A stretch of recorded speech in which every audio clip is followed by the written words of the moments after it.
গল্প অপ্রিয় জনাব। লেখনীতে মেহেকি নায়া। শেষ পর্ব। শরীরের প্রতিটা লোমকূপ কেঁপে উঠল ছায়ার। উপমার মাথায় রাখা হাতটাও তিরতির করে কাঁপছে। কিছু বলতে যেও বারবার কথা গুলিয়ে ফেলছে সে। উপমা নীরবে ছায়ার উত্তর শোনার আশায় চোখ বন্ধ করে আছে। অনেক সময় অতিবাহী হয়ে যায়, তবুও ছায়া কিছু বলতে পারে না, মূর্তির মতো বসে থাকে। উপমা আগের ভনিতায় নিজেই বলতে শুরু করে, চুপ হয়ে গেলি কেন? তোর কি এখন ভয় করছে? ছায়া ছায়া আর চোখে দরজার দিকে তাকায়। তারপর উপমার দিকে তাকিয়ে উদ্বিগ্ন কণ্ঠে বলল, কথাবার্তা বুঝে শুনে বল, কেউ এসে শুনে ফেললে সর্বনাশ। এখনো তুই অন্তিম সময়ে আসিস নি? উপমা উপমা উঠে বসে। তার ভিতরের সত্তা দুমড়ে মুচড়ে যাচ্ছে। মন অস্থির হয়ে আছে। বড় বড় নিঃশ্বাস নিয়ে খানিক সময় নীরব থাকল। ছায়ার মুখটা বিষণ্ণ হয়ে আছে। তা দেখে অসহায় কণ্ঠে বলল, আমি যে পারছি না আর। আমি পারছি না আর মুখোশ পরে থাকতে। সবকিছু ভীষণ অসহ্য লাগছে আমার। এত নিকৃষ্ট মানুষ কিভাবে হয়? মানুষ নয়, অমানুষ সে। শেষের কথাটা ক্রোধে বলল উপমা।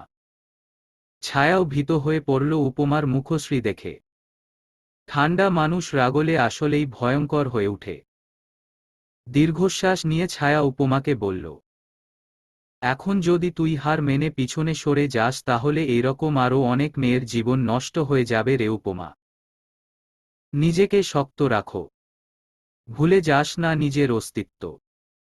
আমার তোর জন্য মায়া হয়, ভীষণ মায়া হয়। ছায়া শুকনো ঢোক গিলল। উপমার শান্ত স্বরে বলা কথায় মস্তিষ্ক চূর্ণবিচূর্ণ করে দিল ছায়ার। দীর্ঘশ্বাস ত্যাগ করল। নিমিষেই চোখ মুখ শক্ত করে বলল, একজন স্ত্রী পুত্রবধূ হওয়ার পূর্বে আমি একজন নারী আর একজন মানুষ। তুই জানিস না উপমা, আমার জীবনের কত বড় একটা অধ্যায় তুই। উনাকে আমি ভালোবাসি, কিন্তু আমি কিভাবে ভুলে যাই তুই যে আমার উনার পূর্বের প্রিয় মানুষ, আমার আপন মানুষ। বলে ছায়া উদ্বিগ্ন হয়ে উপমাকে জড়িয়ে ধরল। ভীষণ শক্ত করে, যেন ছেড়ে দিলেই হারিয়ে যাবে। দুঃখের মধ্যেও প্রসন্ন হাসল উপমা। শান্ত কণ্ঠে বলল, আপা বলতে বলতে এখন সত্যি আমার তোকে বড় আপাই মনে হয়। ছায়া হালকা শব্দ করে হাসল। উপমা আর কিছুক্ষণ কথা বলে চলে যায়। নিজ কক্ষে আসার পথে তার দেখা হয় ইয়ামিনের সাথে। দৌড়ে এসে উপমার স্মুখীন দাঁড়ায় সে। কাঁদো কাঁদো স্বরে বলল, ছোট ভাবিজান বাঁচাও, আম্মা মারছে আমাকে। উপমা বুঝতে পারল আবার কোনো দুষ্টামি করেছে ইয়ামিন। তার ছোট ছোট হাত নিজের হাতের মুঠোয় পুরে এগিয়ে যেতে যেতে বলল, ভাবিজান আছে না, কেউ কিছু বলবে না। তা আপনি কি দুষ্টামি করেছিলেন? ইয়ামিন ভীত চোখে তাকিয়ে বলে, একটা ছেলেকে মেরেছিলাম, সেটা আম্মা দেখতে পেয়ে ভীষণ রেগে আছে। এটা কিন্তু একদম ভালো নয় ইয়ামিন বাবু। যারা মানুষকে মারে তারা মন্দ লোক, পচা লোক। হাঁটতে হাঁটতে উপমা ইয়ামিনকে নিয়ে নিজের কক্ষে চলে আসে। উপমার কথায় কিছুক্ষণ সময় নিয়ে ভাবুক হয়ে ইয়ামিন বলল, তাহলে আব্বাজানও কি মন্দ লোক? সে তো আম্মাকে প্রতিদিন মারে, আবার বকাও দেয়, আম্মাকে অনেক কাঁদায়ও। 7 বছরের বালকের মুখে এইরকম একটি বাক্য শুনে সহসা চমকে উঠে উপমা। চমকিত নয়নে কিছুক্ষণ তাকিয়ে থাকে। উপমার থেকে কোনো কথা না শুনে ইয়ামিন পুনরায় বলে, বলো না ভাবিজান, আব্বাজানও কি মন্দ লোক? ক্ষিপ্ত মেজাজকে ঠান্ডা করে উপমা। নিজেকে শান্ত করে দৃঢ় কণ্ঠে বলল, সে ভালো হোক খারাপ হোক, সে আপনার আব্বাজান ইয়ামিন। আর আব্বাজানকে নিয়ে এইরকম বলতে নেই। উপমার কথায় বাচ্চা ইয়ামিনের কি হলো সে জানেন না, হঠাৎই ফুঁপিয়ে উঠল ইয়ামিন। উপমা বিছানায় উঠে বসে ইয়ামিনের গালে হাত দিয়ে বলে, বাচ্চা কি হয়েছে আপনার? আমার কথায় খারাপ লেগেছে? আমি আব্বাজানকে অনেক অপছন্দ করি। বড় হলে আমি আম্মাকে নিয়ে অনেক দূরে চলে যাব। উপমা খানিকটা হাসল। ওই লোককে কেউই পছন্দ করে না। এই ছোট বাচ্চাও আলাউদ্দিনকে অপছন্দ করে ভেবে তাচ্ছিল্যা হাসি হাসল উপমা। ছোট ভাবিজান, তুমিও যাবে আমাদের সাথে? কেন যাব না? আমরা সকলেই অনেক দূরে চলে যাব। ঠিক আছে। খুশিতে হাত তালি দিল ইয়ামিন। সোহরাবের দেওয়া চকলেট উপমা ইয়ামিনকে ধরিয়ে দেয়। বসে বসে সেটা খেতে খেতে একের পর এক প্রশ্ন করছে উপমাকে।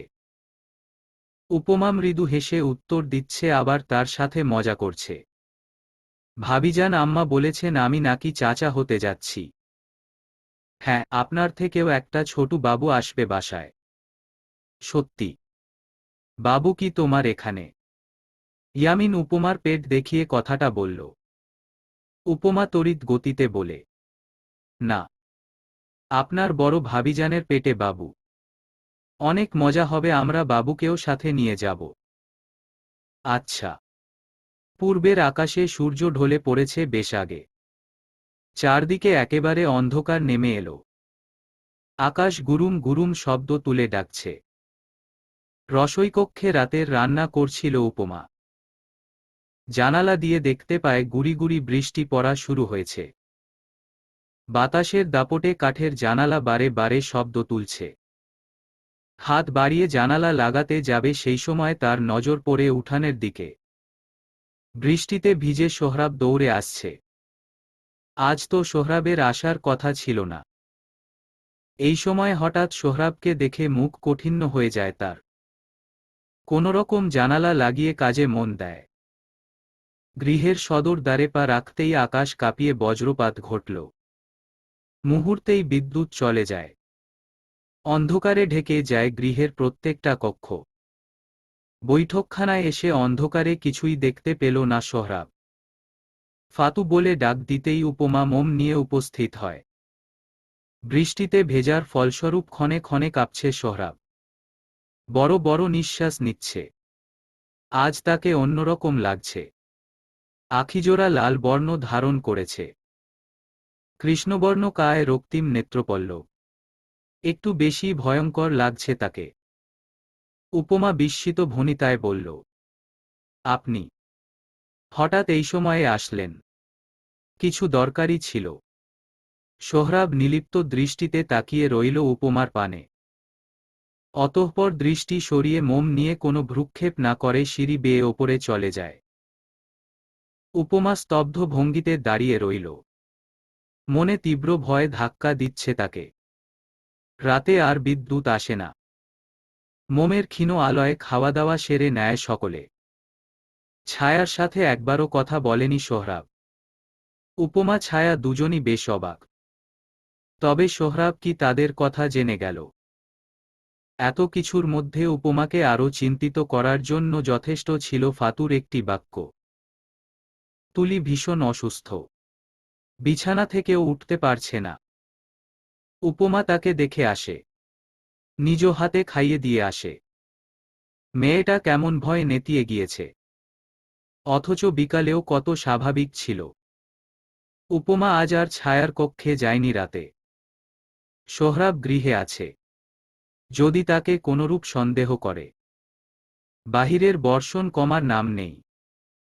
আরও ভয়ঙ্কর থেকে ভয়ঙ্কর হচ্ছে আবহাওয়া। উপমার মনে কু ডাকছে। তার মন বলছে আজ কোনো অনুচিত বা দুর্ঘটনা ঘটবেই। তাই নিজেকে যথাসম্ভব শক্ত রাখছে। সকল কাজ শেষ করে নরম পায়ে নিজ কক্ষে প্রবেশ করে উপমা। অন্ধকারে মাথার ঘোমটা সরিয়ে ফেলে। দ্বার লাগিয়ে হাতের ম্যাচ দিয়ে মোম জ্বালিয়ে পিছনে ফিরতেই ভয় পেয়ে যায় সে। বড় বড় চোখ করে বুকে হাত দিয়ে কয়েকবার শুকনো ঢোক গিলে। সোহরাব তার বিছানায় আধশোয়া হয়ে বসে আছে নিশ্চিন্ত ভঙ্গিতে। এখন পর্যন্ত সোহরাব তার সাথে অনেক কমই রাত কাটিয়েছে। আর যে কবার উপমার কক্ষে এসেছে তার মা বা ছায়ার কথা রাখতে। জোরজবরদস্তি উপমার কক্ষে আসলেও এখন পর্যন্ত সোহরাব তার বিছানায় বসে বাস হয়নি। কক্ষে বড় একটি বেতের বসনি আছে, সেটার মধ্যেই ঘুমায় সে। কিন্তু আজ সোহরাবকে নিজ কক্ষে আর নিজ বিছানায় দেখে উপমার বক্ষস্থল মৃদু কাঁপছে। নিজেকে যথাসম্ভব স্বাভাবিক রাখার প্রয়াস করে মাথায় ঘোমটা তুলে নেয়। হালকা হেসে বলল, আপনি এখানে? কোনো দরকার ছিল কি? কেন আমার স্ত্রীর কক্ষে আমি আসতে পারি নাকি? অনেকটা রসিকতার স্বরে কথাটা বলল সোহরাব। মুখে বাঁকা হাসি তার। কিছু বলতে যেও গলা আটকে এলো উপমার। সামনে পা বাড়ানোর সাহস হল না তার। সোহরাব পাঞ্জাবি ঠিক করে বিছানা ছেড়ে দাঁড়ায়। মৃদু পায়ে এগিয়ে আসে উপমার কাছে। উপমার চারদিক ঘুরে নিলিপ্ত ভঙ্গিতে পর্যবেক্ষণ করতে থাকে তাকে। হাত মুঠি করে দাঁড়িয়ে আছে উপমা। ভিতর ভিতর তার রাগ হচ্ছে কিন্তু প্রকাশ করতে পারছে না। সোহরাব বলল, আমার আম্মাজানের পছন্দ আসলেই তুখোর। কেমন অপরিচিত কণ্ঠস্বর, কেমন অপরিচিত ভঙ্গিমা। উপমা বুঝতে পারল না সোহরাব হঠাৎ এত পরিবর্তন কেন হল। কি চলছে তার মনে। সোহরাব কোমল হাতে উপমার মাথার কাপড় সরিয়ে ফেলে। তখনও স্থির উপমা। সোহরাব নিজ হস্ত ধারা উন্মুক্ত করে দেয় উপমার খোপা করা কেশ। এই প্রথম উপমাকে খোলা চুলে দেখল সোহরাব। তার সাথে উপমার চোয়াল শক্ত মুখশ্রী। বেশ হাসি পেলে তার। কয়েকটা চুল উপমার কপাল বেয়ে মুখে এসে ছড়িয়ে পড়ছে। সোহরাব খুবই যত্নের সাথে সেটা সরিয়ে দেয়। উপমার নিজেকে অধম মনে হচ্ছে। সোহরাব কি তার স্বামীর অধিকার ফলাতে এসেছে বুঝতে পারছে না সে। সোহরাব উপমার থুতনি ধরে মাথা উঁচু করে। সোহরাবের চাহনি আজ অন্যরকম। উপমার মুখ আরো কঠিন হয়ে উঠল। এত আবেদনময়ীকে আমি এতদিন কিভাবে উপেক্ষা করেছিলাম।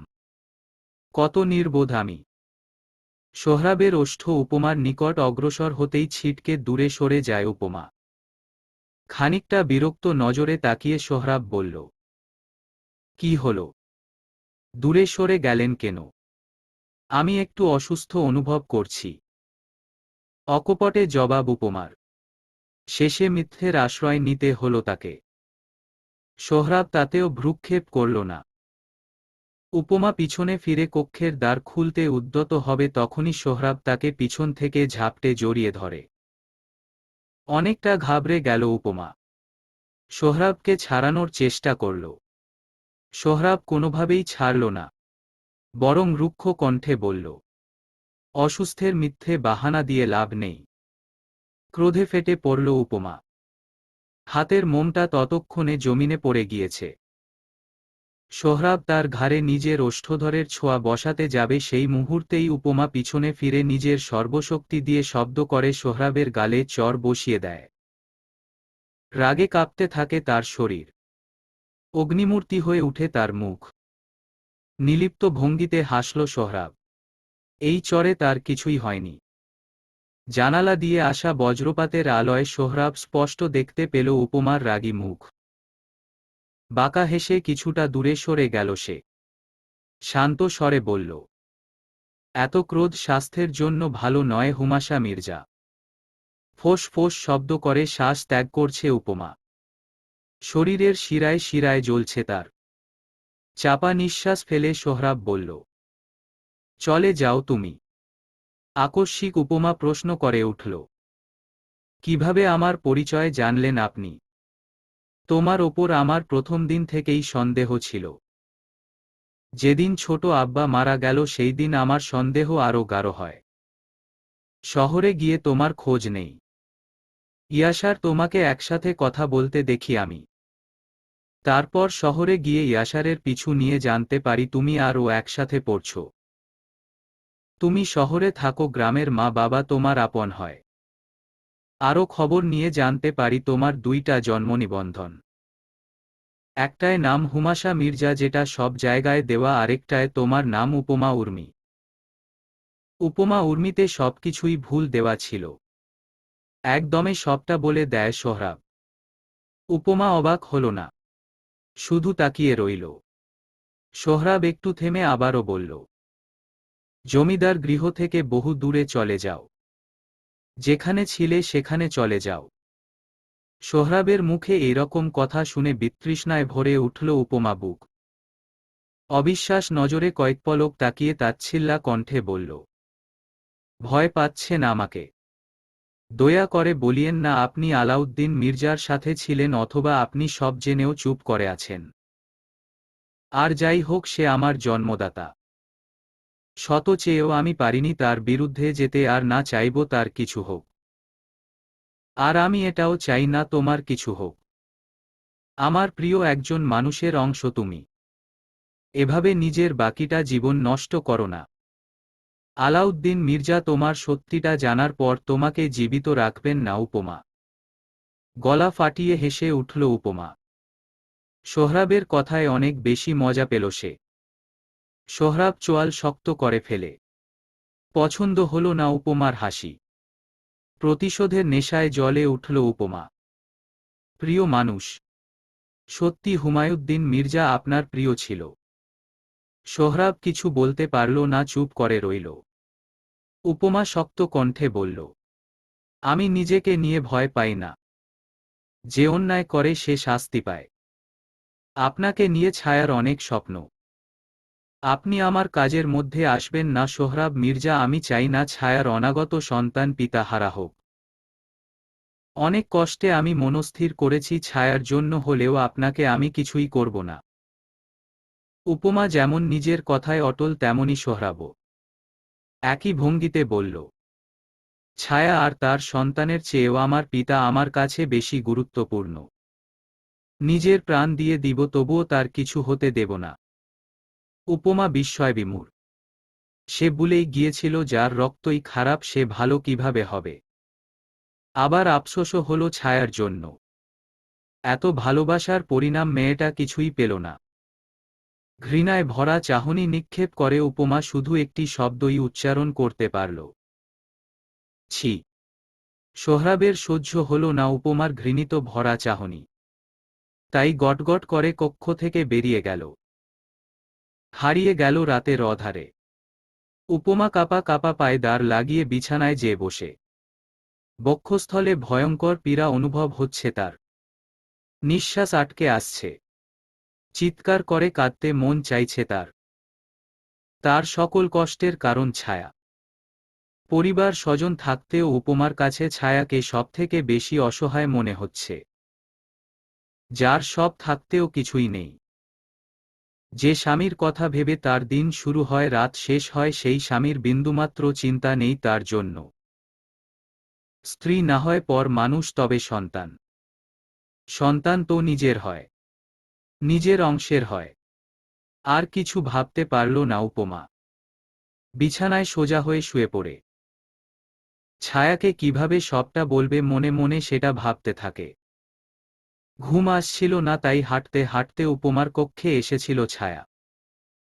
দরজা খোলা দেখে ভিতরে পা রাখবে তখনই সে সোহরাবের কণ্ঠস্বর শুনতে পায়। মনে মনে ভাবে হয়তো আজ উপমার সাথে রাত্রিযাপন করবে, তাই চিত্তের পীড়া নিয়ে নিজ কক্ষে যেতে উদ্যত হয়। সামনে এক পা বাড়াবে তার পূর্বেই কঠিন চরের ধ্বনি তার কানে এসে ঠেকে। মন বিচলিত হয়ে পড়ে। তাই দ্বারের ওপর পাশে লুকিয়ে দাঁড়ায় সবটা শোনার জন্য। অবশ্য তাদের স্বামী স্ত্রীর কথা শোনা ছায়ার জন্য অনুচিত। তবুও একটু অনুচিত করতে ঝুঁকে পড়ল সে। একে একে উপমা আর সোহরাবের সব কথাই শুনতে পায় ছায়া। সোহরাবের শেষের কথা শুনে বুক ধক করে উঠে তার। কেউ ধারালো ছুরি দিয়ে তার চিত্ত দুই খণ্ড করে ফেলছে এমনই অনুভূতি হচ্ছে ছায়ার। দাঁড়িয়ে থাকার শক্তি পেল না সে। পেটে হাত দিয়ে জমিনে বসে পড়ল এলোমেলো ভাবে। বিড়বিড় করে আওড়াল, ছি ছায়া, ছি। এইরকম নিকৃষ্ট জঘন্য মস্তিষ্কের মানুষকে তুই ভালোবাসিস? আমার তো তোর ওপরই ঘৃণা হচ্ছে। সে তোকে দিনের পর দিন অবহেলা আর কষ্ট ছাড়া কিছুই দেয়নি, তবুও তুই ভেবেছিলি সে এখন তোকে ভালোবাসে। সে ভালোবাসা চিনেই না। নিজের সত্তাকে ইচ্ছে মতো বকে মনে রাগ মেটালো ছায়া।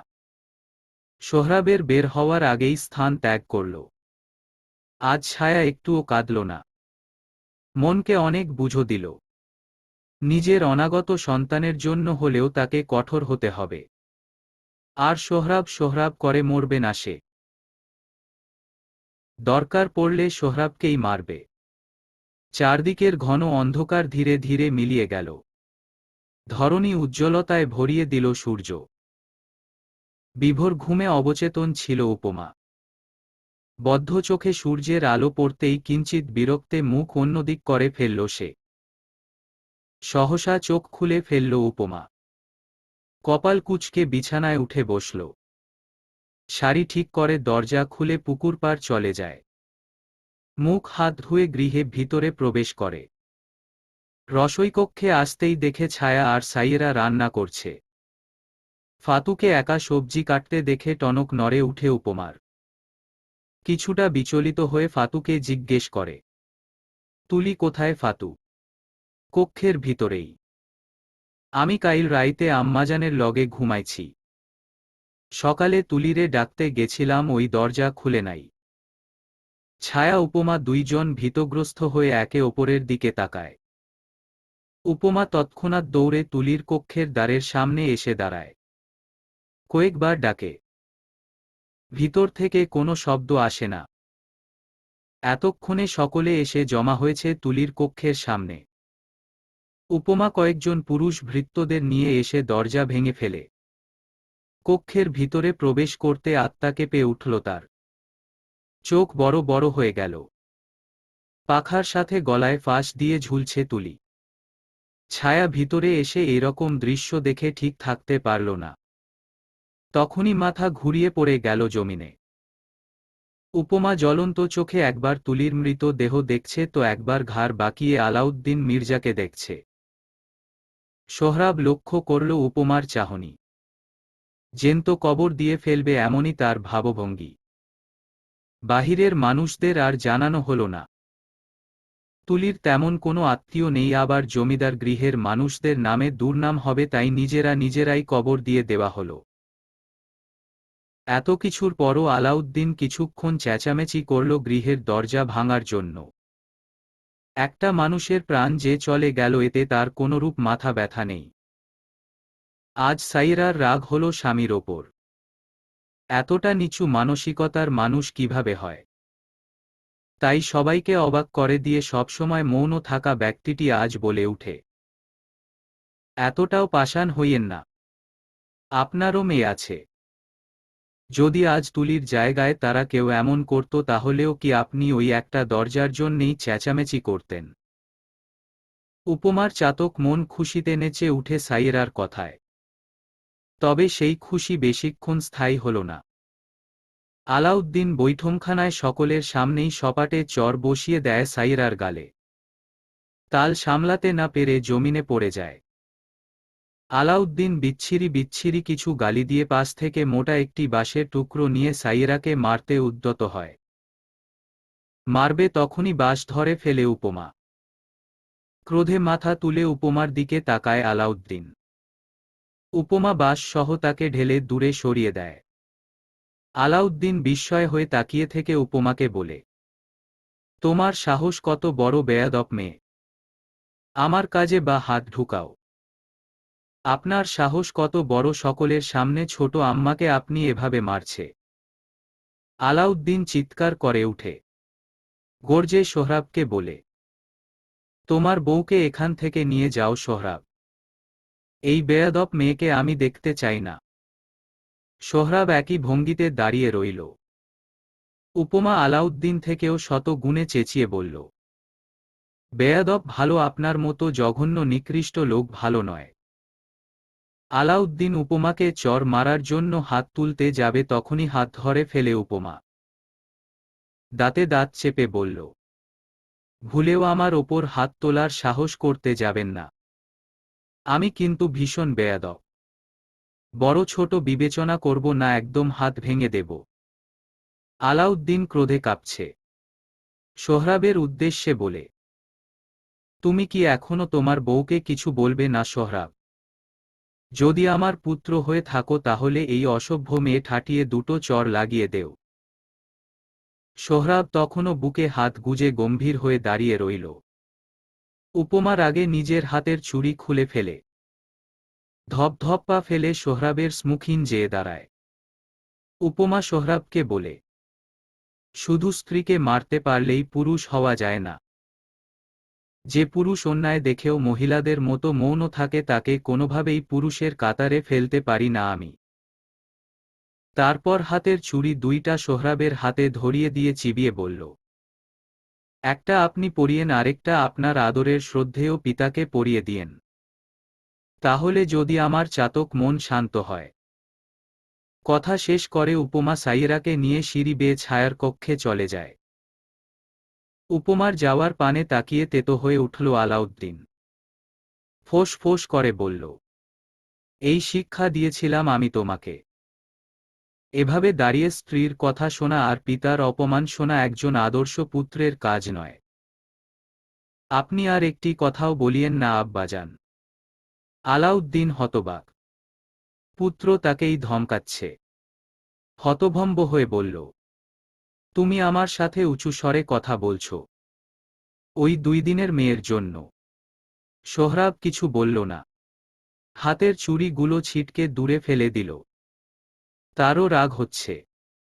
ক্রোধে মাথা কাজ করছে না তার।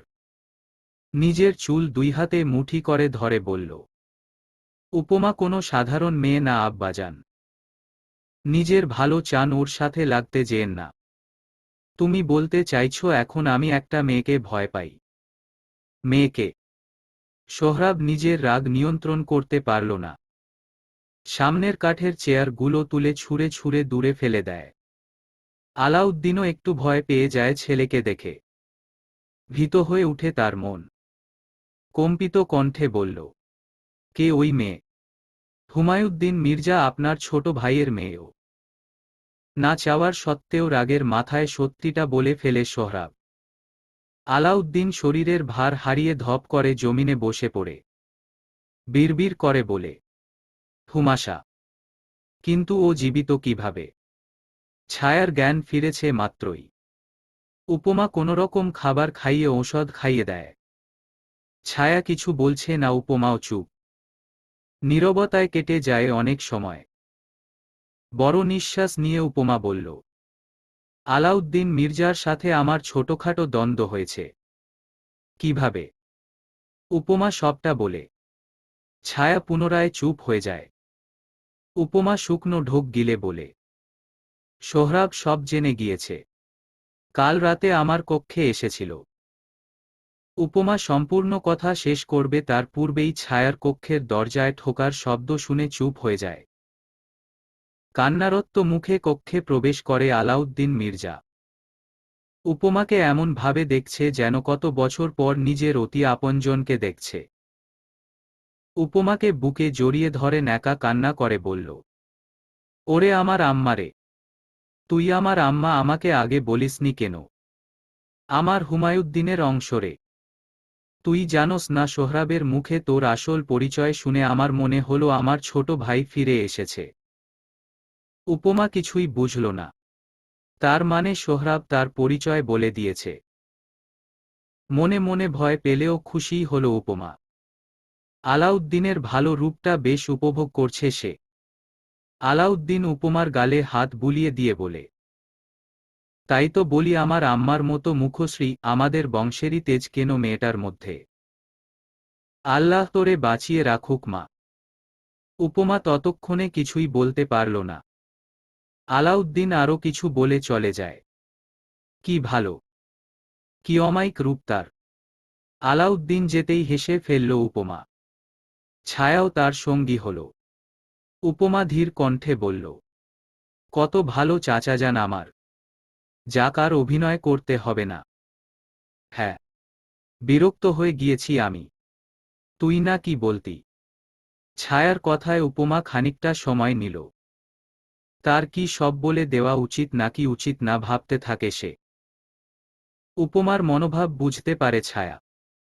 শান্ত স্বরে বলল, আমি তোর সাথেই আছি উপমা।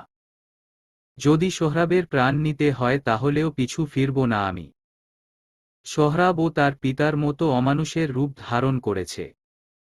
আমার সন্তানের যদি কোনো ক্ষতি করে ফেলে আমি আমার সন্তানকে নিয়ে অনেক দূরে চলে যাব। উপমা চুপচাপ শুনল। বুঝার প্রয়াস করল ছায়ার কষ্ট। যদি ছায়া জীবনে সুখী হতে চায় তাহলে সর্বপ্রথম সোহরাবের সঙ্গ ত্যাগ করাই উচিত বলে মনে করল উপমা। ছায়া বলল, তাহলে এখন পরবর্তী ধাপ কি? উপমা স্মিত হাসল। বলল, পরবর্তী ধাপই শেষ ধাপ। আমার আম্মাজানের জন্য একটু মায়া হয়, আবার যখন ভাবি সে আমার সাথে কি করেছে তখন রাগ হয়। উপমা ছায়ার কাঁধে হাত রাখল। সান্ত্বনার স্বরে বলল, আমরা তো আছি, চিন্তা নেই। আরও কয়েকদিন কেটে যায়। সোহরাব আর শহরে যায়নি এই কয়দিনে। আলাউদ্দিনও অনেক ভালো হয়ে গিয়েছে। উপমার মুখোমুখি হলেই ভালোভাবে কথা বলে, যেটা দেখে একা একাই হাসে উপমা। বিকালে ছাদ থেকে জামাকাপড় নিয়ে পিছনে ফিরতেই সহসা কেউ একজন ছুটে এসে আষ্টেপৃষ্ঠে জড়িয়ে ধরল উপমাকে। আকস্মিক ঘটনায় চমকে উঠে সে। সামনের জন আর কেউ নয় বরং তাহসিয়া। সোহরাবের মুখে উপমার আসল পরিচয় শুনে শহর থেকে ছুটে আসে গ্রামে। এক পর্যায়ে হাউমাউ করে কেঁদে উঠে তাহসিয়া। মুখ দিয়ে কোনো শব্দই উচ্চারণ করতে পারে না। উপমা তাকে আগলে ধরে শান্ত স্বরে বলল, আমি বুঝতে পারছি না তুই এভাবে কান্না করছিস কেন তাহসিয়া। এতদিন পর আমাকে দেখলি, কোথায় খুশি হয়ে জড়িয়ে ধরবি কি? তোর সাথে আমার কোনো কথা নেই উপমা। তুই ছায়াকে নিজের সত্যিটা বলেছিস কিন্তু আমাকে বলিসনি। আমি ছায়াকেও বলতে চাইনি। আমাকে খারাপ ভাবিস না। দুইজন একসাথে ছায়ার কক্ষে এসে বসে। তাহসিয়া চোখ মুছে গম্ভীর স্বরে বলল, তুই জানিস না হুমাশা, এতগুলো বছরে কত কিছু পরিবর্তন হয়ে গিয়েছে। তোকে আমরা অনেক মনে করেছিলাম। আমিও তো করেছিলাম। কিভাবে বাঁচলি তুই ওই রাতে? আর কেউ কি বেঁচে নেই? তাহসিয়ার প্রশ্নে চুপ হয়ে যায় উপমা। শান্ত স্বরে বলতে শুরু করে, সেদিন রাতে আগুন ভয়াবহ হতেই বাবা আমাকে অনেক কষ্টে গৃহের বাহিরে নিয়ে আসে। একজন ভৃত্যকে দিয়ে বলে যদি ফিরে আসতে না পারে তাহলে আমাকে নিয়ে দূরে কোথাও চলে যেতে। অতঃপর বাবা আবার ভিতরে চলে যায়। ভাইজান আম্মা তখনও ভিতরে ছিল। বাবা আর তাদের বাঁচাতে পারে না, নিজেও ফিরে আসে না। তাই ভৃত্য আমাকে তাদের বাসায় নিয়ে চলে যায়। তাদের কোনো সন্তান ছিল না। আমাকেই নিজের মেয়ের মতো বড় করে। তুই আমাদের তোর আসল পরিচয় আগে বললেই পারতি। আমরা সবাই অনেক খুশি হতাম। উদ্বিগ্ন কণ্ঠে বলল তাহসিয়া। উপমা কিছু বলবে তার আগেই ছায়া বলল, ও বলতে চেয়েছিল কিন্তু আমি বারণ করেছিলাম। তাও তো আজ সবাই জেনেই গেল ওর আসল পরিচয়। তাহসিয়া সন্দেহ স্বরে বলল, কেন বারণ করেছিলেন বড় ভাবিজান? ছায়ার কণ্ঠস্বর পরিবর্তন হয়ে যায়। মুখভঙ্গি কঠিন করে বলল, সত্যিটা শুনতে পারবে তো? মানে? ছায়ার উপমার পানে তাকিয়ে চাপা স্বরে বলল, সেই দিন রাতে আগুন লাগেনি, লাগানো হয়েছিল। তেমন কোনো পরিবর্তন হলো না তাহসিয়ার মুখশ্রীতে। স্বাভাবিক কণ্ঠেই বলল, আমি জানি। ভাইজান আর আলাউদ্দিন মির্জার কথা শুনেছি আমি। কয়েকবার ভাইজানকে বলেছিলাম মেরে ফেলো এই জঘন্য লোককে। কিন্তু ভাইজান উল্টো আমাকেই বকেছিল। এমন কোনো মানুষ নেই যার সাথে সে অন্যায় করে নাই। উপমা ছায়া দুজনই উল্টো চমকে গেল। তাহসিয়াও সব জানত। উপমার মনে হয়েছিল তাহসিয়াও সোহরাবের মতো পিতার হয়ে কথা বলবে। কিন্তু তাহসিয়ার কথা তাদের চিন্তা পরিবর্তন করে দেয়। ক্রোধে জর্জরিত কণ্ঠে তাহসিয়া পুনরায় বলল, শুধুমাত্র জন্মদাতা না হলে আজ তার প্রাণ আমার হাতেই যেত। রাতে দ্বার লাগিয়ে কক্ষে মোমবাতি জ্বালিয়ে একটা কাগজ নিয়ে বিছানায় বসে উপমা। যেদিন তুলি মারা গেল সেদিন রাতে কি মনে করে যেন উপমা তুলির কক্ষে গিয়েছিল। সহসা তার নজর যায় চকির পাশের কপাটে। প্রথম কপাট খুলে তেমন কিছুই পায় না। দ্বিতীয় কপাট খুলতেই কয়েকটা বইয়ের নিচে একটা কাগজ লুকানো পায়। সম্ভবত চিঠিটা তার জন্যেই লিখেছিল। তুলি মোটামুটি পড়ালেখা পারত। ছায়া তাকে অবসর সময়ে অনেক কিছুই শিখিয়েছিল। উপমা সেই সময় আর কাগজটা খুলে না। চুপচাপ সেটা নিয়ে নিজ কক্ষে এসে পড়ে। কয়েকবার সে চিঠিটা পড়েছে। হাতের লেখা বুঝতে অনেক কষ্ট হয়েছিল তার। প্রথম যেদিন চিঠিটা পড়ল সেদিন স্তব্ধ হয়ে কিছুক্ষণ বসেছিল উপমা। অবিশ্বাস ভঙ্গিতে বারবার চোখ বুলিয়েছিল। আজ আবারও সেই চিঠিটা নিয়ে বসেছে। কম্পিত হাতে চিঠিটা খুলে সামনে ধরে। সেটায় আধো আধো হাতে লেখা ছিল, আমি জানি না আমার এই পত্র কার হাতে পড়ব, যদি আপনের হাতে পড়ে তাইলে ছোটু ভাবিজান মন দিয়া পইরেন। আমারে মন্দ ভাইববেন না। আমি আত্মহত্যা করতাম না। কোনো মানুষেরই মরতে মন চায় না। আমরাও মন চায় নাই ভাবিজান। আমার মরার পিছনে হুদা সোহরাব মির্জা দায়ী। তারে আপনারা ভালা ভাইববেন না। আলাউদ্দিন মির্জা হইল ফুটাইন্না শয়তান, আর হেও হইল ভিতর ভিতর শয়তান। হের বাপের কুকর্ম ঢাকতে সন্ধ্যার পর হেও আমার কাছে আইছিল। আমারে কইসে আমি আমার সন্তানরে মাইরা ফালাই, নাইলে হেরা আমারে মাইরা ফালাইব। আমি ভাইজানরে অনেক ভালা জানতাম। হেই আমারে এইডা কইব আমি স্বপ্নেও ভাবি নাই।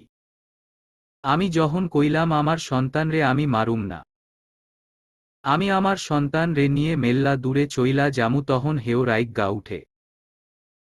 অহনি আমার কক্ষ থেকা বাইর হইছে আমারে ধমকাইয়া। আমি আমার সন্তানরে মারতে চাই না ভাবিজান। আমি যদি পারতাম আমি নিজেই আলাউদ্দিন মির্জার খাওনের বিষ মিলাইয়া দিতাম। আমি বাইচ্চা থাকনের কোনো আশাই খুইজ্জা পাইতাসি না। আমি আত্মহত্যা করলেও খোদা আমারে মাফ করব না, আবার সন্তান রে মারলেও মাফ করব না। আমার লেগা মইরা যাওনি ভালা। আলাউদ্দিন মির্জা আর সোহরাব মির্জা রে আপনারা চাইরেন না ভাবিজান। হেগো উচিত শাস্তি দিয়েন। আমার মন কয় আপনি পারবেন ভাবিজান। আমার হাতে আর বেশি সময় নাই। একটু পরই আমি গলায় ফাঁসি দিমু। নিজের খেয়াল রাইখেন আপনারা। বড় একটা দীর্ঘশ্বাস ত্যাগ করল উপমা। চিঠিটা নিজের আলমিরায় লুকিয়ে রাখল। বুক ভার ভার লাগছে তার। মস্তিষ্ক জল জল করছে প্রতিশোধের নেশায়। দাঁতে দাঁত পিষে বলল, জুলুমকারীকে আল্লাহও মাফ করবেন না, তাদের কি একটুও মৃত্যু ভয় নেই? কি ভয়ঙ্কর শাস্তি হবে তাদের। প্রথম দিন সোহরাবকে দেখে তার মনে হয়েছিল পিতা খারাপ হলেও পুত্র ভালো হয়েছে। কি সুন্দর তার ব্যবহার। ধীরে ধীরে সময় গেল, উপমার চিন্তাও পরিবর্তন হয়ে গেল। বর্তমান সোহরাবের একের পর এক নতুন রূপ দেখে হতবাক হয়ে পড়ছে উপমা। সে কিছুদিন ধরে লক্ষ্য করছে ছায়াও সোহরাবকে এড়িয়ে চলছে। সোহরাবের কোনো কাজই সে করে না। নিজের মতো খেয়ে দেয়ে ঘুমিয়ে পড়ে।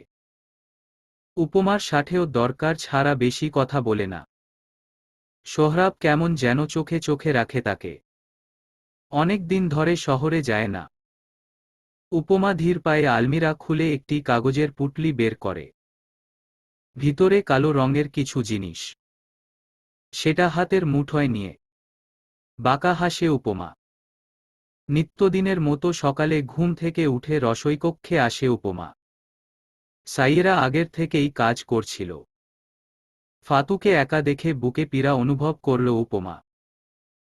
কেমন একটা হাঁসফাঁস করে উঠল তার মনে।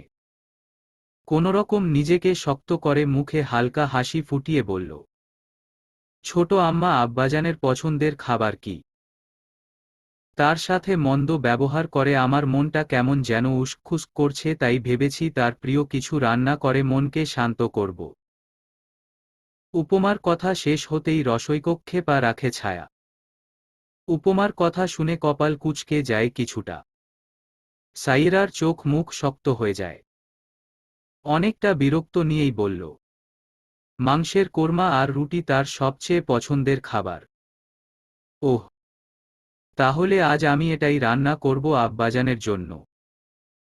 ছায়া চুপচাপ দাঁড়িয়ে থেকে ফাতুকে জিজ্ঞেস করল, তোর ভাইজান এখনো ঘুম থেকে উঠল না? ফাতু, ভাইজান তো ভোরবেলাই শহুরে চইল্লা গেছে বড় ভাবিজান। ফের বলে গুরুত্বপূর্ণ কাম আছে, আবার আয়া পড়ব। ফাতুর কথায় উপমার মুখের হাসি আরো বড় হল। ছায়া ভিতর ভিতর আতকে উঠল উপমার হাসি দেখে। তার মনের ভয় সোহরাবের জন্য নয়, বরং উপমার জন্য। সোহরাবের প্রতি সেই দিন রাত থেকে কোনো অনুভূতি কাজ করছে না ছায়ার। সোহরাবের ওপর থেকে মন বিষিয়ে গিয়েছে তার। কিন্তু উপমার যদি কিছু হয়ে যায়, ক্রোধে সোহরাব যদি উপমাকে কিছু করে ফেলে, না আর ভাবতে পারল না সে। মস্তিকে বেশি চাপ দিলেই মাথা চক্কর দিয়ে উঠে তার, নিজেকে স্বাভাবিক রাখতে পারে না। একবার অসহায় দৃষ্টিতে উপমাকে দেখে রসইকক্ষ থেকে প্রস্থান করে। উপমা ইয়ামিনকে ডাকতে উঠানে এসেছিল দুপুরে। ইয়ামিন দুষ্টামি করতে করতে ছুটে যায় সদর দ্বারে। উপমাও তার পিছু পিছু দৌড়াচ্ছে। কোথায় থেকে তাহসিয়া এসে উপমার হাত ধরে পুকুর পাড়ে নিয়ে যায়। আকস্মিক তাহসিয়ার এহেন আচরণের মানে বুঝল না উপমা। চমকিত হয়ে কিছু বলতে যাবে তার পূর্বেই তাহসিয়া চাপা কণ্ঠে বলল, আমি মাত্রই শুনলাম আলাউদ্দিন মির্জা তোকে মারার পরিকল্পনা করছে উপমা। তুই এখান থেকে চলে যা। আমি চলে যেতে আসিনি তাহসিয়া। তাহসিয়ার কণ্ঠে অস্থিরতা কাজ করছে। উপমার জন্য ভীত সে। করুণ কণ্ঠে বলল, তুই পারবি। আলবাদ পারব। অনেকটা আত্মনির্ভর হয়ে কথাটা বলল উপমা। তাহসিয়ার মাথা থেকে একটু দুশ্চিন্তা কমল।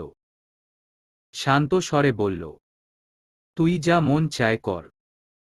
আলাউদ্দিন মির্জা মারা গেলে ভুলেও আমাকে জানাবি না। কাউকে বলবিও না আমাকে জানাতে। বুঝতে পারছিস? তাহসিয়া শেষের কথাটা কম্পিত কণ্ঠে বলল। যতই ঘৃণা করুক রক্তের টান আছে না? একটু তো কষ্ট হবেই। তাহসিয়া পুনরায় বলল, আমি দুপুরের পর চলে যাচ্ছি। আমাকে প্রয়োজন হলে টেলিফোন করবি। আচ্ছা। সন্ধ্যা পেরিয়ে রাত হয়ে গেল। মনের মাধুর্য মিশিয়ে আলাউদ্দিনের সব প্রিয় প্রিয় খাবার রান্না করেছে উপমা। নিজ হস্তে আলাদা আলাদা করে খাবার বেড়ে তুলসী, সাইয়েরা আর ছায়ার কক্ষে পাঠিয়ে দেয়। যেহেতু পুরুষ শুধু আলাউদ্দিন একাই, তাই খাবার সে একাই খাবে। ভোজনশালায় আজ ভৃত্যদের সাহায্যে নিল না উপমা। নিজেই টেবিলে সুন্দর করে সকল খাবার পরিবেশ করে। মুখ থেকে হাসি আজ যেন সরছেই না তার। পরিবেশ করা শেষ হলে সযত্নে শাড়ির আঁচল থেকে সেই কাগজের পুটলিটা বের করে। কাগজের সবটুকু পদার্থ মাংসের কোরমায় দিয়ে দিল। তারপর ভালোভাবে মিশিয়ে সরে দাঁড়াল। একজন পুরুষ ভৃত্যের সাথে কথা বলতে বলতে ভোজনশালায় উপস্থিত হল আলাউদ্দিন। উপমা ঘোমটা ধরে নত মাথায় দাঁড়িয়ে রইল। উপমাকে দেখে আলাউদ্দিন বড় একটি হাসি দিল। এত এত খাবারের পদ দেখে অবাক হয়ে বল, এত খাবার আজকে? উপমা খানিকটা অপরাধী মুখ করে তাকালো আলাউদ্দিনের পানে। অনুতপ্ত স্বরে বলল, আমি সেই দিন আপনার সাথে অনেক বাজে ব্যবহার করেছিলাম আব্বাজান। তাই ক্ষমা চাওয়ার উদ্দেশ্যে আপনার জন্যে এইসব করেছি। আলাউদ্দিন হাসল। উপমার মাথায় হাত বুলিয়ে দিল। আলাউদ্দিনের ছোঁয়া অনেক কষ্টে সহ্য করল উপমা। চেয়ারে বসে আলাউদ্দিন জিজ্ঞেস করল, নিজ হাতে রান্না করেছিস আম্মা? জি আব্বাজান। এখন আপনার পছন্দ হলেই আমার সার্থক। আলাউদ্দিন প্রসন্ন হল। উপমা তার সত্যিটা জানে না ভেবে খুশিতে পুলকিত হয়ে উঠল তার মন। চাতক মন প্রহর গুনছে। কখন আলাউদ্দিন খাবার খাবে, কখন তার শেষ চাওয়া পূরণ হবে। গরম গরম রুটির সাথে মাংসের কোরমা মুখে পুরে আলাউদ্দিন প্রশংসনীয় স্বরে বলল, বাহ, তুখর হয়েছে কোরমাটা। পূর্ণিমার চাঁদের মতো জলজল করে উঠল উপমার সুশ্রী মুখ। একে একে সব খাবার শেষ করে আলাউদ্দিন, তৃপ্তির ঢেক তুলে। খাওয়া শেষ হতেই হাসিমুখে নিজ কক্ষে চলে যায়। উপমা তার যাওয়ার পানে তাকিয়ে গুনগুন গান গাইতে শুরু করে। এখন অপেক্ষা করতে থাকল আলাউদ্দিন মির্জার শেষ পরিণতি দেখার। অশান্ত মন নিয়ে বিছানায় শুইত ছায়া। মন অস্থির হয়ে আছে তার। অকারণেই কেমন বিতৃষ্ণা লাগছে। ঘড়িতে রাত 11টা বেজে 45 মিনিট। অস্থির মনকে বুঝো দিয়ে ঘুমানোর চেষ্টা করতে থাকল সে। আজ অমাবস্যার রজনী। পূর্ব আকাশে চাঁদটি মৃদু মৃদু করে নিজের উজ্জ্বলতা ছড়াচ্ছে। চন্দ্রের অস্পষ্ট আলোতে দেখা যাচ্ছে নারী কাঠামো ধপধপ পা ফেলে গৃহের পিছনের দিকে যাচ্ছে। কালো রঙের শাড়িতে তিমিরের সাথে নিজেকে লুকানোর প্রয়াস মাত্র। গৃহের পিছনে নির্দিষ্ট একটি খোলা জানালার সম্মুখীন এসে পাজরা থেমে যায় নারী মূর্তির। আলাউদ্দিন নিচ তলার একদম কিনারের কক্ষটিতে থাকে।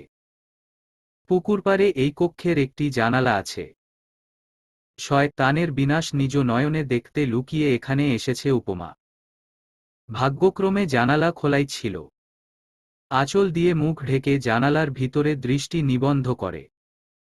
আয়েস করে বেতের চেয়ারে বসে বই পড়ছিল আলাউদ্দিন। কক্ষের দ্বার খোল।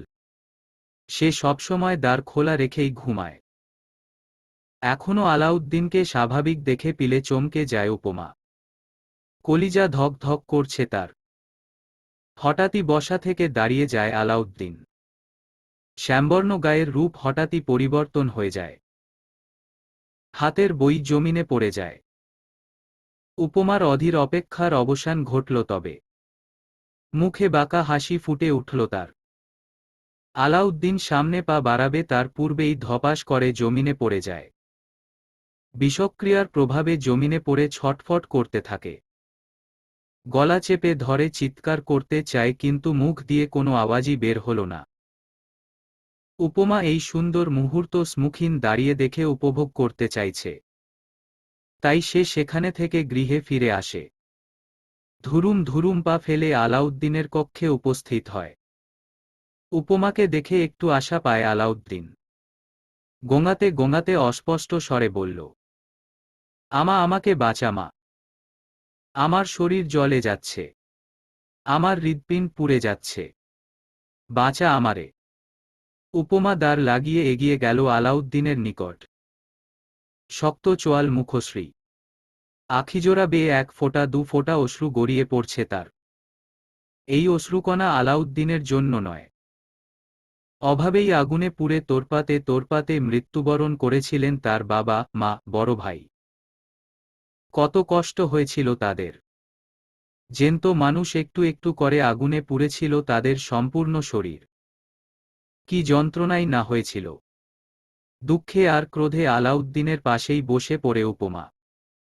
শান্ত স্বরে বিচলিত হয়ে বলল, অনেক কষ্ট লাগছে আব্বাজান। আলাউদ্দিন কোনো উত্তর দিতে পারল না। পেটে হাত দিয়ে গড়গড় করে বমি করে দিল।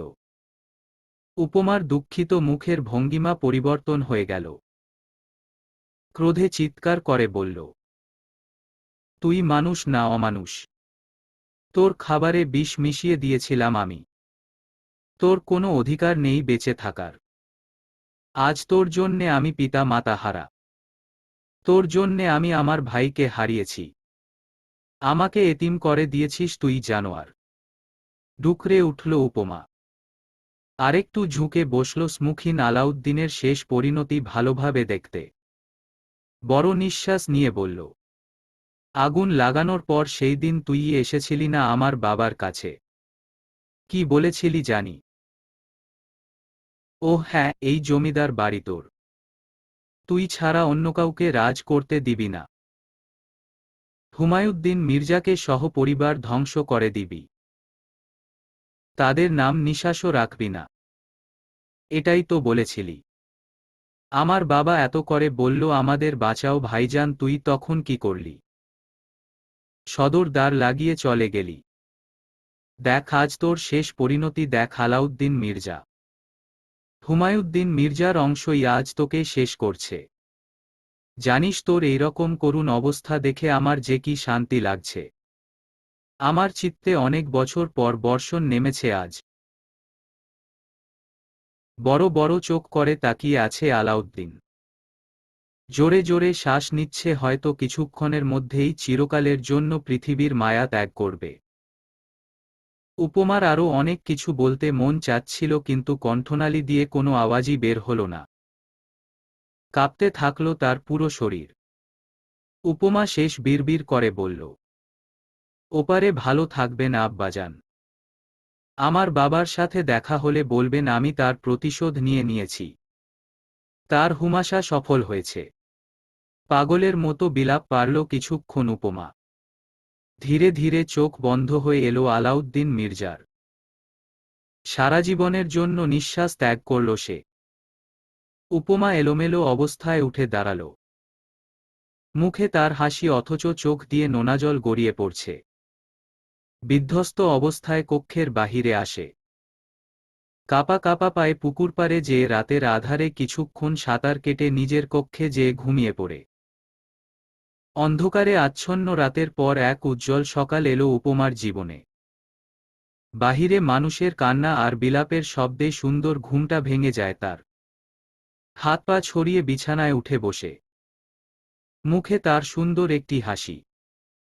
সুন্দর একটি দিনকে সুন্দর একটি হাসি উপহার না দিলেই নয়। অনেক আনন্দ অনুভব হচ্ছে তার বাহিরের মানুষের কান্না শুনে। শাড়ি ঠিক করে বড় একটি ঘোমটা দেয়। আয়নার সম্মুখীন দাঁড়িয়ে মুখে একটু দুঃখী দুঃখী ভাব আনে।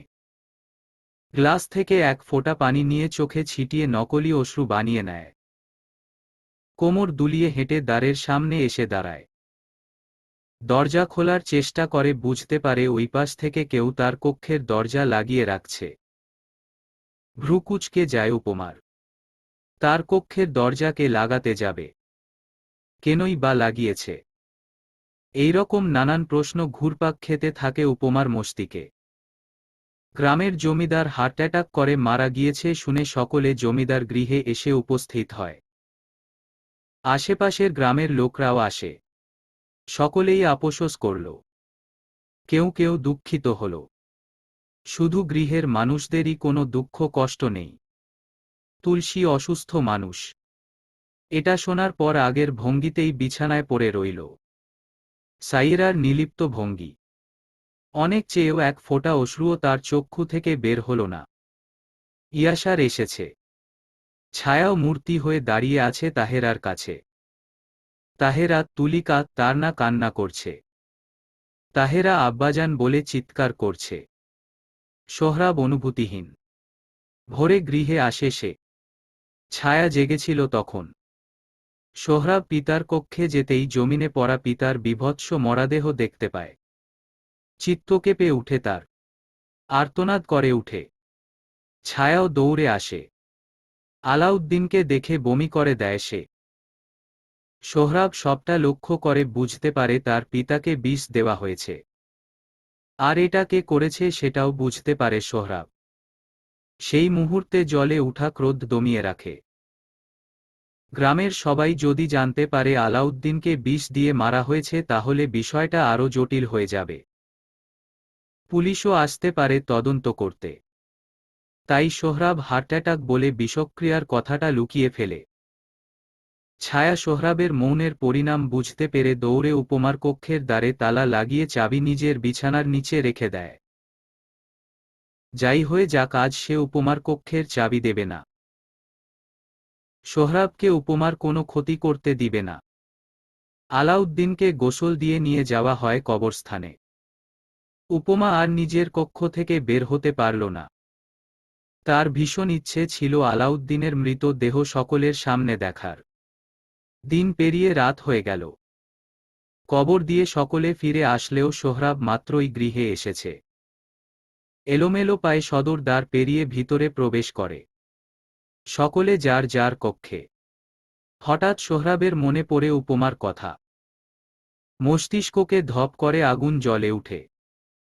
সকাল থেকে উপমাকে সে বাহিরে দেখেনি। উপমার ভয়ঙ্কর অবস্থা করবে ভেবে চোয়াল শক্ত হয়ে এলো তার। বিধ্বস্ত অবস্থায় নিজের কক্ষে না যেয়ে সোজা উপমার কক্ষের উদ্দেশ্যে পা বাড়ায়। তার পিতাকে যেভাবে কষ্ট দিয়ে মারা হয়েছে তার থেকেও দ্বিগুণ কষ্ট দেবে উপমাকে। মনে মনে শপথ করল উপমাকে মারবে না, জিন্দা রেখেই জাহান্নামের অনুভূতি অনুভব করাবে। ক্রোধে জ্ঞানশূন্য হয়ে পড়ল সোহরাব। ভয়ঙ্কর হয়ে উঠল তার কৃষ্ণবর্ণ চেহারা। উপমার কক্ষের স্মুখীন ঝুলন্ত তালা দেখে তার রাগ আরও বেড়ে গেল। ফোঁস ফোঁস নিঃশ্বাস ছেড়ে মনে মনে ভাবল তালাকে দিতে পারে। অতঃপর পা বাড়াল ছায়ার কক্ষের দিকে। আজও বাহিরে ভারী বর্ষণ হচ্ছে। আকাশ মাটি কাঁপিয়ে বজ্রপাত হচ্ছে। বিছানার মধ্যখানে বসেছিল ছায়া। সোহরাব শব্দ করে তার কক্ষে প্রবেশ করে। ছায়া মাথা তুলে তাকায়। সে যেন সোহরাবের আশাই ছিল। মুখে অমায়িক হাসি দিয়ে বিছানা ছেড়ে দাঁড়ায় ছায়া। আজ আর মাথায় ঘোমটা দিয়ে নেই। বড় বড় চুলগুলো অগোছালো হয়ে পড়ে আছে পিঠে, কোমরে। সোহরাব এগিয়ে এসে ক্রোধে রণরণে কণ্ঠে বলল, চাবি দেও। ছায়ার ভীষণ ইচ্ছে ছিল সোহরাব একদিন তাকে তুমি বলে সম্বন্ধ করবে। আজ সেই ইচ্ছে তো পূরণ হল, তবে অসময়ে। মুচকি হাসল ছায়া। সোহরাবের ছায়াকে পাগল মনে হল। অকারণেই হাসছে ছায়া। সোহরাব পুনরায় বলল, চাবি দেও। ছেড়ে দিন না এইসব। উনি উনার শাস্তি পেয়ে গিয়েছে, আপনিও ভালো হয়ে যান না। আমাদের অনাগত সন্তানের কথা ভেবেই না হয় সব ভুলে যান। অনেকটা ব্যথার্ত কণ্ঠে বলল ছায়া। সোহরাবের বিরক্ত লাগছে ছায়ার এহেন কথা। তাকে শান্ত স্বরে আবারও বলল, আমাকে চুপচাপ চাবি দেও। আমি আপনাকে অনেক ভালোবাসি সোহরাব। আমার আপনাকে নিয়ে যে অনেক স্বপ্ন। এভাবে আমার স্বপ্ন ধ্বংস করে দিবেন না। সোহরাব এবার নিজের রাগ নিয়ন্ত্রণ করতে পারল না। ছায়ার গালে কষিয়ে একটা চর বসিয়ে দেয়। তাল সামলাতে না পেরে জমিনে বসে পড়ে যায় ছায়া। গালে হাত দিয়ে করুণ নজরে তাকিয়ে থাকে সোহরাবের পানে। কি ভয়ঙ্কর লাগছে লোকটাকে। কোনো জংলি জানোয়ার। সোহরাব কক্ষের আনাচে কানাচে চাবি খুঁজতে থাকে। কোথাও না পেয়ে চিৎকার করে উঠে। চোখ বদ্ধ করে ফেলে ছায়া। কোনোরকম শরীরে শক্তি জোগাড় করে উঠে দাঁড়ায় সে। সোহরাব হিংস্র বাঘের মতো গর্জন করছে। তার কাছে আসে। হাতের দু বাহু চেপে ধরে চিবিয়ে বলল, জলদি বল, চাবি কোথায় রেখেছিস তুই? শুকনো ঢোক গিলল ছায়া। শেষে সোহরাবের এইরকম রূপও তার নসিবে ছিল ভাবতেই কান্নারা গলায় এসে ঠেকল। ছায়া শান্ত স্বরে বলল, ওকে মারবেন না দয়া করে। ছায়া বিছানার নিচ থেকে চাবি নেয়। ধীর পায়ে হেঁটে সোহরাবের স্মুখীন এসে দাঁড়ায়। ছলছল নয়নে মন ভরে একবার সোহরাবকে দেখে নেয়। কাপা কাপা হাতে চাবি এগিয়ে দেয়। সোহরাব ছো মেরে চাবি নিয়ে নেয়। ছায়াকে কিছু বলতে উদ্যত হবে তার পূর্বেই ছায়া সোহরাবের বুকে ঝাঁপিয়ে পড়ে নিজের সর্বশক্তি দিয়ে জড়িয়ে ধরে। সোহরাব ছায়াকে ছাড়ানোর প্রয়াস করে। আকস্মিক এক সময় সোহরাবের মুখ থেকে আর্তনাদ বেরিয়ে আসে। সোহরাবের বুক থেকে লাল রঙের তরল পদার্থ গড়িয়ে পড়ে তলিয়ে গেল জমিন মুহূর্তেই। চোখ বড় বড় হয়ে আছে। শব্দ করে সোহরাবের বুক থেকে রক্তাক্ত ছুরি বের করে ছায়া দূরে সরে যায়। ধপাস করে জমিনে পড়ে গেল সোহরাব। ছুরি নিচে ফেলে ছিটকে আরেকটু দূরে সরে গেল ছায়া। হঠাৎই তার কি হলো, দৌড়ে এসে সোহরাবের পাশে বসে পড়ল। সোহরাব বড় বড় শ্বাস ত্যাগ করছে ছায়ার দিকে তাকিয়ে। ছায়া আজ একটুও কাঁদল না। সযত্নে সোহরাবের মাথা নিজের কোলে নিয়ে বসে করুণ কম্পিত কণ্ঠে বলল, আপনাকে আমি মারতে চাইনি আমার অপ্রিয় জনাব। একসময় যে আপনি আমার খুব প্রিয় ছিলেন। আমি ভাবতেও পারিনি কোনো একদিন আপনি আমার এত অপ্রিয় হয়ে উঠবেন। আপনার ভয়ঙ্কর রূপ আমার সহ্য হয় না জানেন। আমি জানতাম না ভালো সোহরাবের পিছনে একটা নিকৃষ্ট সোহরাবও রয়েছে। আমি আপনাকে অনেক ঘৃণা করি। অনেক। চিন্তা করবেন না, আমাদের সন্তানকে নিয়ে আমি অনেক দূরে চলে যাব। তাকে একজন ভালো মানুষ বানাবো। যন্ত্রণায় তোরপাতে থাকল সোহরাব। ধীরে ধীরে চোখ বন্ধ করে ফেলল। রক্তে রঞ্জিত হয়ে উঠল জমিন সহ ছায়ার শাড়ি। কাপা কাপা হাতে ছায়া সোহরাবের পুরো মুখে হাত বুলাল। সত্যি আজ তার একটুও কান্না আসছে না। কষ্টে চিত্ত ফেটে যাচ্ছে, তবুও তার কাঁদতে মন চাইছে না। ছায়া শেষবারের মতো সোহরাবের কপালে চুমু দিয়ে বলল, আমার স্বপ্নে আমাদের এইরকম পরিণতি ছিল না। খোদা আপনার ওপর দয়া করুক। প্রিয় না হলেও শ্রেষ্ঠ অপ্রিয় মানুষ হিসেবে আপনি আজীবন আমার মনে গেঁথে থাকবেন। উঠে দাঁড়ায় ছায়া। হাতে চাবি নিয়ে উপমার কক্ষে যায়।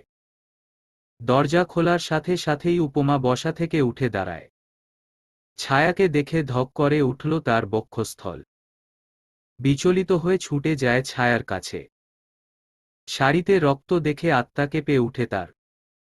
ছায়ার গালে হাত দিয়ে কম্পিত কণ্ঠে বলল, তোর শাড়িতে রক্ত কিসের? তুই ঠিক আছিস তো ছায়া? ছায়া বড়ই ক্লান্ত স্বরে বলল, আমাকে এখান থেকে নিয়ে চল উপমা। আমি বাঁচতে চাই, আমার সন্তানকে একজন ভালো মানুষ বানাতে চাই। আমাকে অনেক দূরে নিয়ে চল। সোহরাব। উপমাকে সম্পূর্ণ কথা বলতে দিল না ছায়া। তার পূর্বেই বলল, মেরে ফেলেছি তাকে। কোনো কীটপতঙ্গের বেঁচে থাকার অধিকার নেই। ভবিষ্যতে আরেক আলাউদ্দিন মির্জাকে দেখতে চাই না আমি। উপমা থমকে গেল। কণ্ঠনালী দিয়ে কোনো শব্দ বের হল না তার। ছায়া অসহায় ভঙ্গিতে উপমার দুই হাত চেপে ধরে ভাঙা কণ্ঠে বলল, খোদার দোহাই আমাকে এখান থেকে নিয়ে চল উপমা। তুই তোর বাবার বাসায় চলে যা ছায়া, এদিকটা আমি দেখি। উপমার শান্ত কণ্ঠস্বর। ছায়া তড়িৎ গতিতে বলল, না, আমি অনেক দূরে চলে যেতে চাই, কারো সাথে যোগাযোগ রাখব না। তুইও আমার সাথে যাবি। আমাকে একা ছাড়িস না উপমা। উপমা খানিকটা সময় নিয়ে কিছু একটা ভাবল। বড় বড় পা ফেলে আলমিরা খুলে ছায়াকে একটা শাড়ি ধরিয়ে দিয়ে বলল, শাড়ি পরিবর্তন কর। সেখানে আমাদের জন্য কেউ সংসার সাজিয়ে বসে নেই। আমাদের কিন্তু কষ্ট করতে হবে, তুই রাজি? আমার সন্তানের জন্য আমি সব করতে রাজি। তুই শুধু আমার পাশে থাকিস। 10 বছর পর।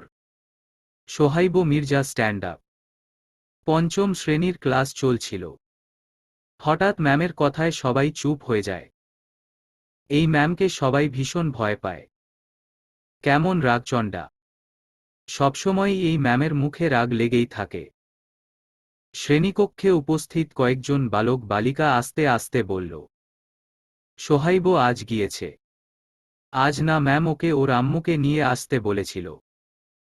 কথার পাল্টায় আরেকজন বলল, আমি ওকে গতকাল বলেছিলাম বেশি দুষ্টামি করিস না, ম্যাম শুনলে বকবে। কিন্তু ও আমার কথা শুনল না। আমার তো ভীষণ খারাপ লাগছে ওর জন্য। বেচারা এখন অনেক বকা শুনবে। দুঃখী দুঃখী মুখ করে কথাটা বলল একজন বাচ্চা মেয়ে। সকলেই দীর্ঘশ্বাস ছাড়ল। ম্যাম শ্রেণীকক্ষে কোথায় সোহাইবকে না দেখে পুনরায় উঁচু স্বরে বলল, সোহাইব কি আজ আসেনি ক্লাসে? সোহাইবের বন্ধু মুখ ফুটে বলতে যাবে সোহাইব আজ স্কুলে আসেনি, তার আগেই দরজার বাহিরে দাঁড়িয়ে ছোট একটি ফুটফুটে বালক বলল, ম্যাম আসতে পারি? ম্যাম তীক্ষ্ণ দৃষ্টিতে বালকটিকে পরোক্ষ করল। দেখতে কত শান্ত ভদ্র মনে হয়। কি মায়া মুখটিতে। অথচ আচরণ আস্ত একটা বাদরের মতো। ম্যামের নজর পড়ল সোহাইবের পাশে দাঁড়ানো একটি রমণীর ওপর। সেলোয়ার কামিজ, মাথায় হিজাব পরনে তার। শ্রীমুখশ্রীতে মোটা কালো ফ্রেমের একটি চশমা। ম্যাম তাকে দেখে এগিয়ে গেল। হালকা হাসি দিয়ে বলল, আসসালামু আলাইকুম হুমাশা ম্যাম। ওলাইকুম আসসালাম। আপনি সোহাইবকে তার পেরেন্টস নিয়ে আসতে বলেছিলেন ম্যাম। নম্র স্বরে বলল হুমাশা মির্জা। সোহাইব তার হাত ধরে আছে। ভীত চাহনি তার। শ্রেণীকক্ষে তার বন্ধুরা চোখের ইশারায় দুষ্টামি করছে। সোহাইবও তাদের ভেংচি কাটে। ম্যাম কক্ষ থেকে বের হয়ে হুমাশাকে নিয়ে স্কুলের বারান্দায় দাঁড়ায়। বিরক্ত কণ্ঠস্বরে বলল, সোহবাইব কাল আবার একটা ছেলেকে মেরেছে হুমাশা ম্যাম। হুমাশা রাগী চোখে সোহাইবের দিকে তাকায়। সোহাইব মাথা নাড়িয়ে অকপটে বলে, আমি তাকে মারতে চাইনি খালামুনি। ওই সিয়াইমা মিয়াইমা আমাকে কুকুরের বাচ্চা বলে বকা দিয়েছিল, তাই তো আমি তাকে মেরেছি। এভাবে ডিসুম ডিসুম দিয়েছি। শেষের কথাটা অনেকটা অভিনয় করে বলল সোহাইব।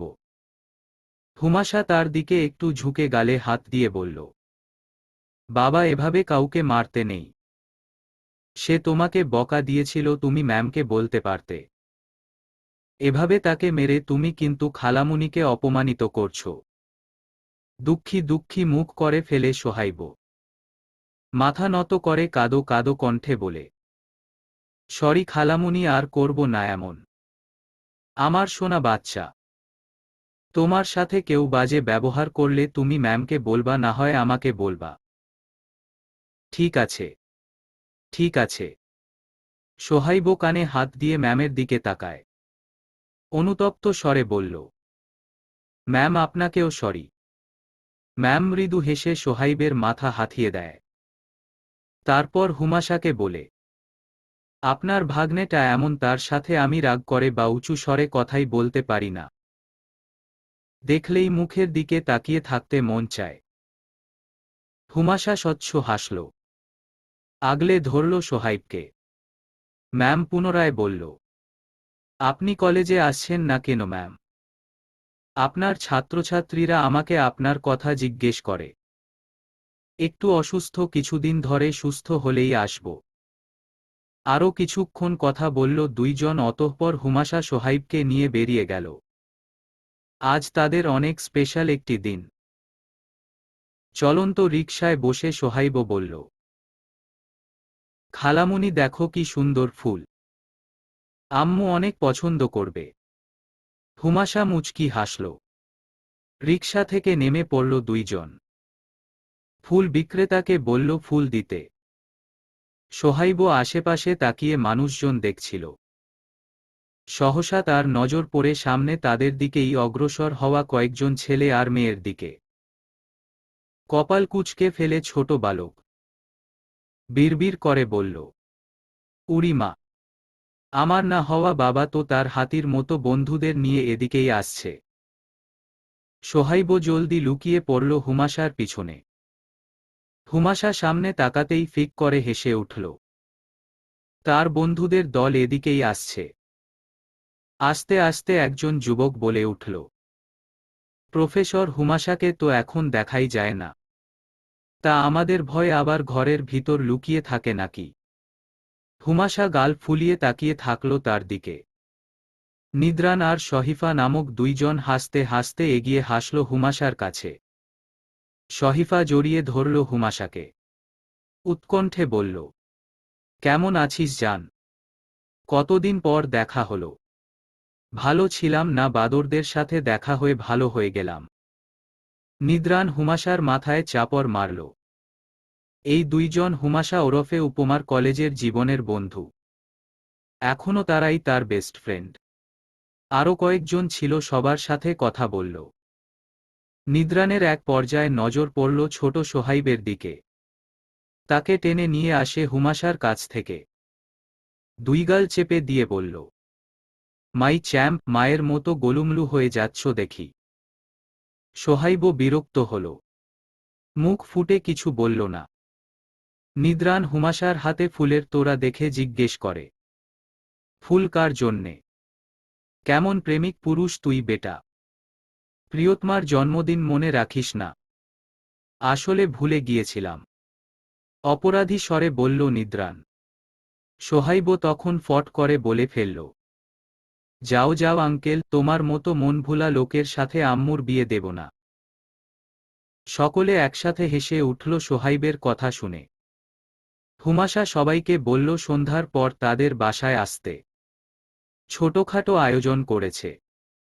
তারপর তারা তাদের বাসায় চলে গেল। কয়েকবার কলিং বেল বাজাতেই এক নারীমূর্তি দরজা খুলে দেয়। সোহাইব ছুটে তাকে জড়িয়ে ধরল। রমণী গিলগিল করে হেসে ফেলল।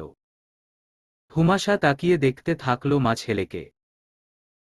এই নারীর এখন ৩০-এর ওপরে বয়স, অথচ সেই ১০ বছর আগের মতোই শ্রীমুখশ্রী।